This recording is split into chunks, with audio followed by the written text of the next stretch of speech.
सुरू करण्या अगोदर काल त्या परवा वृत्तपत्रामध्ये काही बातम्याही आलेल्या आहेत. मालेगाव संदर्भात आहे. मालेगाव ला मिनी पाकिस्तान नावाची जी ओळख मिळालेली आहे त्याच्या मागची काही कारणं आहेत.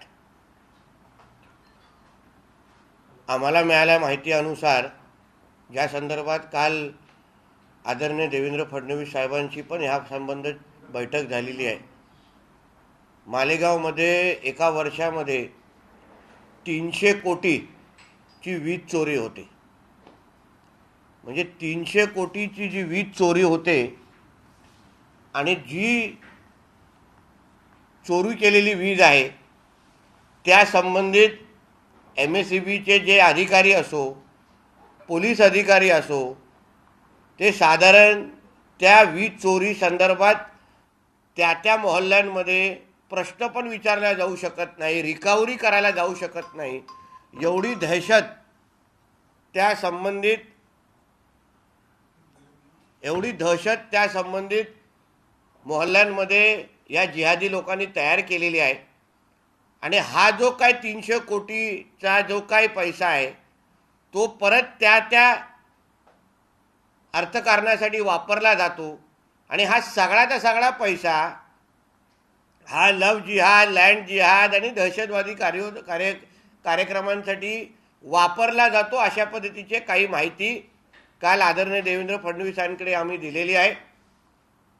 दुसरी जी एक मागणी होती की तिथे पोलीस आयुक्तालय मोठं उभं करणं, त्याही बद्दल आदरणीय देवेंद्र फडणवीसजींनी काल सकारात्मक आम्हाला होकार दिलेला आहे. अशा पद्धतीने आपल्याच महाराष्ट्रामधला मालेगाव नावाच्या शहरामध्ये अगर मुस्लिम राष्ट्रांबरोबर स्पर्धा कारण त्यांच्यामध्ये ज्या पद्धतीने परिस्थिती आहे तीच परिस्थिती मालेगावमध्ये पाहायला मिळते. पाकिस्तानमध्ये जी परिस्थिती आहे तीच मालेगावमध्ये पाहायला मिळते. ही परिस्थिती बदलावी अशा पद्धतीची वीज चोरी करून एवढा मोठा पैसा अगर आतंकवादी आणि जिहादी कारवायांमध्ये वापरला जात असेल तर आम्ही खपून घेणार नाही आणि त्याबद्दलची योग्य कारवाई केली जाईल. दुसरा विषय आहे की आज सकाळी बोलत असताना संजय राजाराम राऊतनी EVM आणि चंदीगडमध्ये झालेल्या निवडणुकीचा उल्लेख केला. मी परत एकदा मला आश्चर्य असं वाटतं की EVMच्या बद्दल 2014 पर्यंत ह्यांचा काहीच आक्षेप नव्हता. तेव्हा कोणत्या कंपनीमध्ये आहेत, कुठून काय सापडलं ह्याबद्दल ठाकरे गटातला कुठल्याही माणसाला आक्षेप नव्हता. कारण का तेव्हा निवडणुका तेव्हा सगळेचे सगळे खासदार निवडून यायचे मोदी साहेबांच्या आशीर्वादाने. उद्धव ठाकरेच्या नशिबात 18 खासदार हे फक्त मोदी साहेबांमुळेच निवडून आले आणि ते 14 आणि 19ला आपल्याला पाहायला मिळालं. आत्ता जेव्हा कळलेलं आहे की उद्धव ठाकरेच्या नावाने एक पण खासदार निवडून येणार नाही, मग EVMच्या नावाने ओरड घालायची. आता काल जी चंदीगडमध्ये मतं बाद झाली, आता त्याचा आणि कुठल्या राजकीय पक्षाचा संबंधच असू शकत नाही. उदाहरण राज्यसभा आणि विधान परिषदेमध्ये पण काही मतं बाद झाली, मग त्यावर उभाटावाल्यांनी काय प्रश्नचिन्ह उभं केला नाही, तेव्हा का त्याच्यावर आक्षेप घेतला नाही. अगर कोणी मतपत्रिकेवर काही गोष्टी इनव्हॅलिड पद्धतीने लिहिलं असतील, त्याच्या रेषा ओढल्या असतील, कधी कधी इनव्हॅलिड 1 नंबर लिहिल्यावर पण होतो. अगर तुम्ही सरळ ओळ खेचली नाही आणि ती ओळ छोटी ब्रॅकेटच्या बाहेर गेली तरी पण मतं इनव्हॅलिड होतात. ह्याचा अनुभव स्वतः आम्ही सगळ्यांनी घेतलेला आहे. मग त्याच्याबद्दल शेमड्यासारखं रडण्याचं काही कारणच राहत नाही ना. म्हणून उगाच चंदीगडच्या नावाने EVMच्या नावाने नाक रगडण्यापेक्षा डायरेक्ट मैदानात या. निवडणुकाच्या मैदान लांब नाही आहे. लोकसभेमध्ये मोदींच्या डोक्यावर हात नसल्यानंतर उद्धव ठाकरेची काय लायकी असते ही आता लोकसभेच्या निवडणुकीच्या निमित्ताने निश्चित पद्धतीने दिसेल. एवढंच मला या निमित्ताने बोलायचं. तुमचे काय प्रश्न असतील सांगा. महाराष्ट्रामध्ये मोदी वारंवार येतात, यावरून संजय राऊतांनी टीका केली की ज्या पद्धतीने मोदी महाराष्ट्रात सारखे येतात, कुठेतरी महायुतीला असं वाटतं की आपल्या 4ही जागा निवडून येणार नाही. एक लक्षात घ्या, मोदी पंतप्रधान अगर कुठल्या राज्यामध्ये वारंवार जात असतील तर ह्याला शुभ संकेत म्हणतात आणि मोदीजींचे पायगुण हे महाराष्ट्रासाठी फार शुभ आहेत. म्हणून मोदीजी वारंवार जेवढ्या वेळी महाराष्ट्रामध्ये येतील तेवढंच आमचा महाराष्ट्र एक प्रगतशील राज्य राहील. म्हणून मी परत सांगतो की आमच्या सगळ्यांची इच्छा आहे की मोदीजींनी जशी उत्तर प्रदेशमध्ये निवडणूक लढवली ना तशी महाराष्ट्रामध्ये पण लढवावी, जेणेकरून आमच्याही राज्यामध्ये मोदीजींचे नेहमी लक्ष राहील. म्हणून ज्याचं स्वागत करायला पाहिजे त्याच्या काळ्या मांजरासारखं नेहमी आडवं येणं हे संजय राजारामरावची सवय झालेली आहे. हेमंत सोरेन आणि अरविंद केजरीवाल हे भाजपच्या दबावाला बळी पडत नाहीत, त्यामुळेच त्यांच्यावर कारवाई होते. आता हेमंत सोरेन असतील की अरविंद केजरीवाल असतील, ह्यांनी भ्रष्टाचार करत असताना भारतीय जनता पक्षाला विचारलं होतं का, परवानगी घेतली होती का? फक्त मी एक नक्की ह्या निमित्ताने पोलीस खात्याला सांगेन की उद्धव ठाकरे आणि कुटुंबियावर पण लक्ष ठेवा. नाहीतर जसं हेमंत सोरेन आणि अरविंद केजरीवाल गायब झालेले, उद्या उद्धव ठाकरे कुठे गायब झाले, ॲब्स्कॉन्ड झाले म्हणून आत्ताच लुकआउट नोटीस काढून ठेवा. कारण का ज्या पद्धतीने कारवाई सुरू आहे, रवींद्र वायकर असो, खिचडी घोटाळा असो किंवा पेडणेकर ताई असतील, हे सगळे तर फक्त मुखवटे आहेत. खरा 420 बसलाय मातोश्रीवर. उद्या जेव्हा त्याच्यावर कारवाईची पाळी येईल तेव्हा उद्धव ठाकरे पळून जाऊ शकतात, गायब होऊ शकतात. म्हणून आत्ताच त्यांच्यावर लुकआउटची नोटीस काढा, त्यांचे पासपोर्ट जप्त करा, अशी मी सरकारकडून मागणी करेन. काल महाविकास आघाडीची बैठक झाली मुंबईत, मात्र या बैठकीत आधीच कुठेतरी बिघाड झाल्याचं पाहायला मिळतं. वंचित म्हणाले की आमचा अपमान केलेला आहे. एक लक्षात घ्या, ह्यांना स्वतःच्या पक्षातल्या आमदारांना हे लोकांना मान सन्मान द्यायला जमत नाही. उबाटा असो किंवा शरद पवारजींचा गट असो, हे अन्य पक्ष आणि मित्र पक्षांना काय मान देणार? अहो, ह्यांचे जे 40 आमदार ते सोडून गेलेले, ते का सोडून गेले? कारण का मान भेटत नाही स्वतःच्या पक्षामध्ये. ह्यांना स्वतःच्या आमदाराला मान द्यायला भेटत नाही, हे अन्य वंचित आघाडीला काय मान देणार? म्हणजे जेवढं लवकर आंबेडकरांना हे कळेल ना तेवढी चांगली गोष्ट आहे. आणि मला आश्चर्य असं वाटतं उद्धव ठाकरे आणि ह्या लोकांचं, ज्या प्रकाश आंबेडकरांनी टिपू सुलतानच्या फोटोसमोर नतमस्तक झाले, ज्या टिपू सुलताननी अखंड आपल्या आयुष्यामध्ये हिंदूंचा द्वेष केला, त्या टिपू सुलतानच्या समोर नतमस्तक होणारा प्रकाश आंबेडकर उद्धव ठाकरेला चालतात.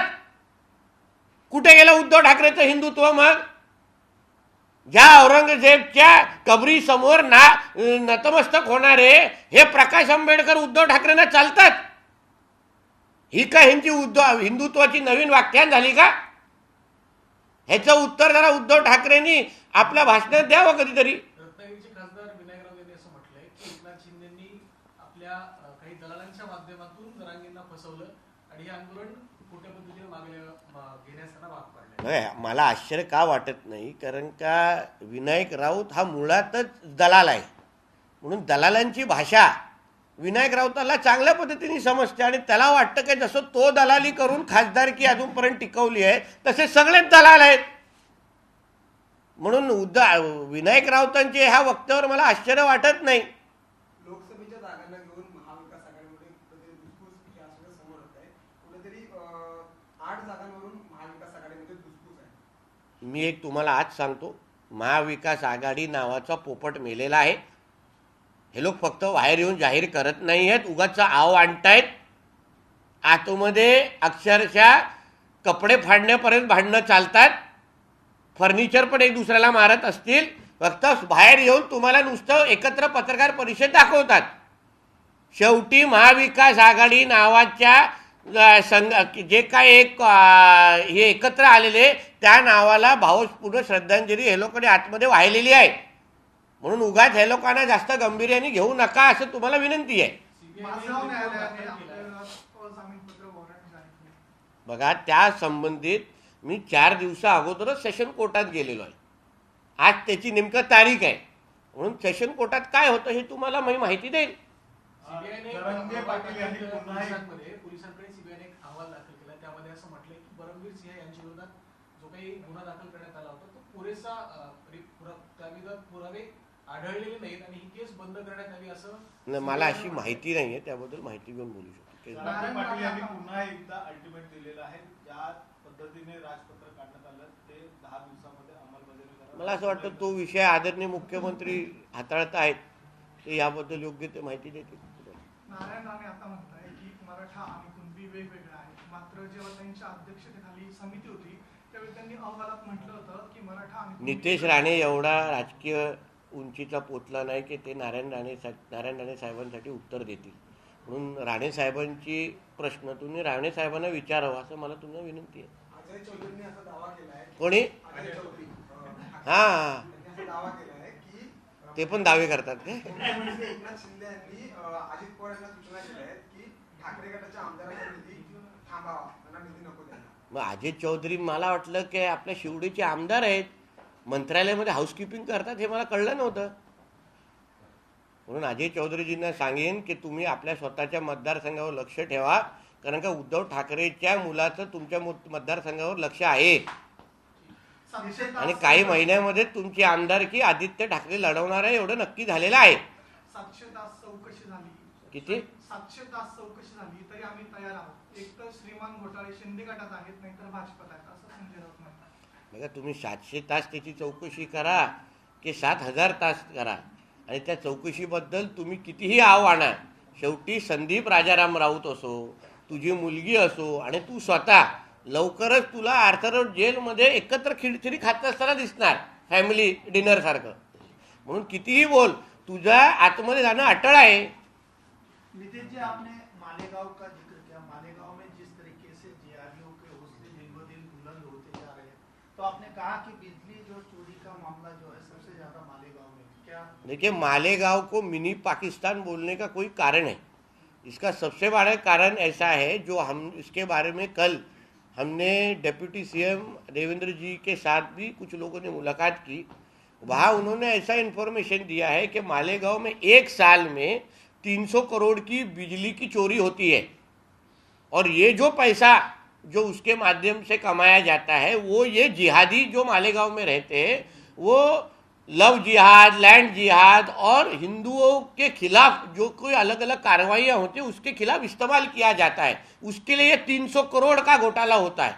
और ये जब 300 करोड़ की बिजली चोरी होती है, उसको रिकवरी करने के लिए ना पुलिस की हिम्मत होती है, ना एमएसईबी के अधिकारियों की हिम्मत होती है. तो इस बारे में हमने कल देवेंद्र जी से कल बात किया है. होम मिनिस्टर साहब ने इसके बारे में हम लोग को काफ़ी पॉजिटिव जवाब दिया है. जल्द ही उसके ऊपर कार्रवाई होने वाली है. और उसके साथ ही जो हमारी पुरानी मांग थी वहाँ के सभी लोगों की कि वहाँ एक पुलिस कमिश्नर ऑफिस खड़ा हो, आयुक्तालय खड़ा हो, उस बारे में भी देवेंद्र जी ने पॉजिटिव जवाब दिया है. और जल्द ही ये सारी जो मालेगांव की जो परिस्थिति है, जो मुस्लिम देशों में भी दिखती नहीं है, उतना गंभीर परिस्थिति आज मालेगांव में दिखती है, वो सारी की सारी परिस्थिति बदलने का निश्चय हम लोग ने किया है. और जल्द ही ये परिस्थिति बदलती हुई आपको दिखेगी. नितिन जी, धर्मवीर छत्रपति संभाजी महाराज के ऊपर एक फिल्म आने वाली थी, लेकिन सेंसर बोर्ड में एक मुस्लिम अधिकारी होने की वजह से उस फिल्म को रोका जा रहा है. नहीं, मुझे कल वो सुबह लोग मिलने वाले हैं. देखिए, ऐसे जिहादी सोच के लोग ये सभी है, सब जगह बैठे हुए. कोई सेंसर बोर्ड में है, कोई एमएसईबी में है, कोई रेवेन्यू ऑफिस में है. तो ये सभी जिहादियों को वो जगह दिखाने का वक्त अभी आ गया है. मगर छत्रपति संभाजी महाराज के ऊपर अगर कोई भी फिल्म बनती हो तो उसकी पूरी ताकत उनके पीछे हम लोग खड़ी करेंगे. और वो पिक्चर कैसा रिलीज हो उसके लिए हम सब ध्यान डाल के वो पिक्चर रिलीज करवाने में मदद करें. छत्रपती संभाजी महाराजांवर जो चित्रपट निघतोय त्याच्यावर सेन्सर बोर्डमध्ये बसलेला एक जिहादी विचाराचा अधिकारी त्याच्यावर अडथळे आणतोय अशी माहिती माझ्याकडे निर्मात्यांनी मलाही दिलेली आहे आणि ते सगळीकडे बोलतातही आहे. त्यासंबंधी ते स्वतः मलाही उद्या भेटणार आहे. मी त्यांना विश्वास देणार आहे की छत्रपती संभाजी महाराजांवर अगर कुठला चित्रपट निघत असेल आणि हे जिहादी कितीही वळवळत असतील तरी ह्यांचा कसं ठेचायचं हे आम्हाला चांगल्या पद्धतीने माहिती आहे. आणि छत्रपती संभाजी महाराजांवर, आमच्या धर्मवीरांवर निघालेला चित्रपट हा लवकरच प्रकाशित कसा होईल यावर आम्ही सगळी ताकद त्यांच्या मागे उभी करू. गेल्या 8 वर्षापासून या चित्रपटाच्या प्रकाशनासाठी प्रयत्न प्रयत्न करतायत, परंतु जाणून बुजून हा चित्रपट जो आहे तो प्रदर्शित होण्यासाठी रोखला. बघा, छत्रपती शिवरायांवर, छत्रपती संभाजी महाराजांवर द्वेष करणारे हे सगळे जिहादी आताच नाही, पिढ्यानपिढी आपल्याला दिसतात. कारण का धर्माच्या, हिंदू धर्माच्या संदर्भात असलेले आमच्या दोन्ही महापुरुषांचे विचार हे ह्यांना कधीच पचणारे नाही आहेत. म्हणून हा जो काही वळवळ करणारा जो अधिकारी आहे त्याला कसा त्याची जागा दाखवायची या निमित्ताने तो नजरेत तरी आलेला आहे. आता साप नजरेत आल्यानंतर त्याला ठेचायचं कसं हे आम्हाला चांगलं आमच्या धर्माने शिकवलेलं आहे. तसं त्याची वळवळ थांबू आणि भविष्यामध्ये अशी अडचण होणार नाही याची काळजी घेऊ. सर, जिस तरह से कार्रवाई हो रही है उद्धव ठाकरे पे, आपने कहा कि उद्धव ठाकरे भी भाग सकते हैं जैसे केजरीवाल और हेमंत. देखिए, जो नोटिस जारी होना चाहिए, आपने कहा. जिस तरीके का भ्रष्टाचार केजरीवाल ने किया है, केजरीवाल ने भी जैसा शीश महल खड़ा किया है वैसे उद्धव ठाकरे ने भी मातोश्री 2 खड़ा किया है. वो भी पैसा सब भ्रष्टाचार के पैसे से ही है, घर भी भ्रष्टाचार के पैसे से ही है. जिस तरीके से सोरेन के ऊपर मनी लॉन्ड्रिंग के केसेस है उस तरीके के उद्धव ठाकरे के फैमिली के ऊपर भी है. तो इसलिए मैं आज ही पुलिस डिपार्टमेंट को अलर्ट करना चाहता हूं कि जिस तरीके से सोरेन कल गायब हो गए थे, एब्सकॉन्डिंग थे, उसी तरीके का एब्सकॉन्डिंग होने का डर ये उद्धव ठाकरे का भी है. क्योंकि ये सारे जो लोग हैं, फिर संदीप राउत हो, सूरज चौहान हो, किशोरी पेडणेकर हो, संजय राउत हो, ये सारे, और या श्रीधर पाटनकर हो, ये सारे के सारे लोग ये उद्धव ठाकरे के ही लोग हैं, उनके ही फ्रंटमैन हैं. तो जब भी उनके ऊपर जब सुई रुकेगी, सारे के सारे प्रूफ समझ में आ जाएंगे कि असली भ्रष्टाचार, असली 420 ये उद्धव ठाकरे ही है, तब उद्धव ठाकरे का भागने का डर है. फिर वो या तो लंदन भाग सकता है या तो साउथ अफ्रीका भाग सकते हैं, क्योंकि नंदकिशोर चतुर्वेदी उधर ही बैठे हैं. इसलिए आज ही से मैं पुलिस को, डिपार्टमेंट को अलर्ट करना चाहता हूं कि जिस तरीके से सीएम सुरेन जी को ढूंढने में तकलीफ हो रही है, वैसी तकलीफ कल उद्धव ठाकरे को और फैमिली को ढूंढने में ना हो. इसलिए आज ही से उनके ऊपर लुकआउट नोटिस और उनका पासपोर्ट जब्त कर देना चाहिए, ताकि कल वो किधर भागे तो हम लोग को तकलीफ ना हो. सर, कल महाविकास आघाड़ी में वंचित बहुजन आघाड़ी भी का भी समावेश हुआ है. क्या, किस तरह से देखते हैं इस पूरी समीकरण? ना, अभी तक कंफर्मेशन नहीं है, क्योंकि कल रात को वापस उस बारे में मुझे लगता है प्रकाश अंबेडकर जी का ट्वीट भी आया है. उनका कहना है कि कोई हाईकमांड से कंफर्मेशन नहीं आता तब तक, क्योंकि इन लोग को कोई गिनने वाला है नहीं ना. ये नाना पटोले, संजय राउत, ये लोग चिल्लर लोग हैं. हाँ, सब उनके अभी वंचित आघाड़ी के जो प्रमुख है प्रकाश अंबेडकर जी, उनसे सोनिया गांधी जी बात करना चाहिए या तो वरिष्ठ बात करनी चाहिए. चिल्लर लोग आएंगे तो उनको ऐसे ही जवाब मिलेगा. है, और मुझे ऐसा बोलना है कि अपमान हुआ, जो ये पार्टी जिन्होंने लेटर दिया है, फिर वो उद्धव ठाकरे का गुट हो या पवार साहब का गुट हो, वो खुद के एमएलए लोग को इज्जत देते नहीं है, तो फिर प्रकाश अंबेडकर जी को क्या इज्जत देंगे. और दूसरी बात मुझे उद्धव ठाकरे जी को पूछना है कि प्रकाश अंबेडकर जी के साथ आपने युति की है, फिर प्रकाश अंबेडकर जी जो टिप्पू सुल्तान की जो वाह करते हैं, टिप्पू सुल्तान के सामने जो फोटो लहरा के उनको टिप्पू सुल्तान को हीरो बताते हैं, वो उद्धव ठाकरे को मान्य है कि नहीं, इसका जवाब उद्धव ठाकरे ने हमको बताना चाहिए. यही प्रकाश अंबेडकर जी ने जाके औरंगजेब के कब्र के सामने जाके हार चढ़ाया था, वो भी उद्धव ठाकरे को मंजूर है क्या?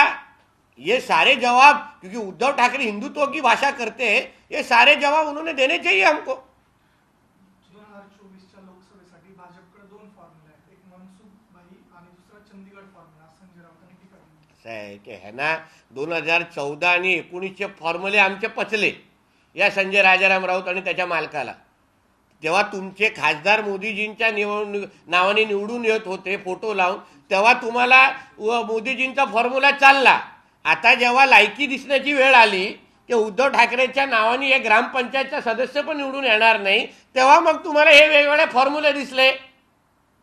म्हणून उगाचच्या शेमड्या मुलासारखे रडू नका आणि मैदानात आणि तिथे लढा, लायकी दिसेल आता काही महिन्यांनी काय असते ती. सर, आपने मालेगांव का बोला 300 करोड़ की बिजली की चोरी होती है मालेगांव में हर साल. हर साल, और ये सारा पैसा लव जिहाद और जिहादियों को हमारे देश के खिलाफ काम करने के लिए इस्तेमाल किया जाता है. इस बारे में कल देवेंद्र जी फडणवीस के साथ उन लोगों की मीटिंग भी हुई, सारी की सारी इंफॉर्मेशन दी गई. क्योंकि ये इतनी गंभीर परिस्थिति है, क्योंकि जब भी वहाँ उस एरिया में ये बिजली चोरी करने के लिए जब ये अधिकारी रिकवरी करने के लिए जाते हैं तभी उनके ऊपर हमले किए जाते हैं वो मोहल्लों में। तो ये सारी की सारी परिस्थिति हम लोग ने देवेंद्र जी को बताई है, जो मालेगांव की परिस्थिति है। हमारा इतना ही कहना है, मालेगांव को पाकिस्तान होने हम देंगे नहीं, इसके लिए हम पूरी तरीके से हम लोग मैदान में उतरे हैं। मालेगांव में लगभग 150 के ऊपर जो स्लॉटर हाउस है अनलीगली चलते हैं, उनके ऊपर अभी तक ना तो कोई कार्रवाई हो पाई है ना तो उनके ऊपर कोई एक्शन लिया गया। क्या उसके ऊपर आपकी सरकार? हमारा मालेगांव के ऊपर पूरी तरीके से ध्यान है।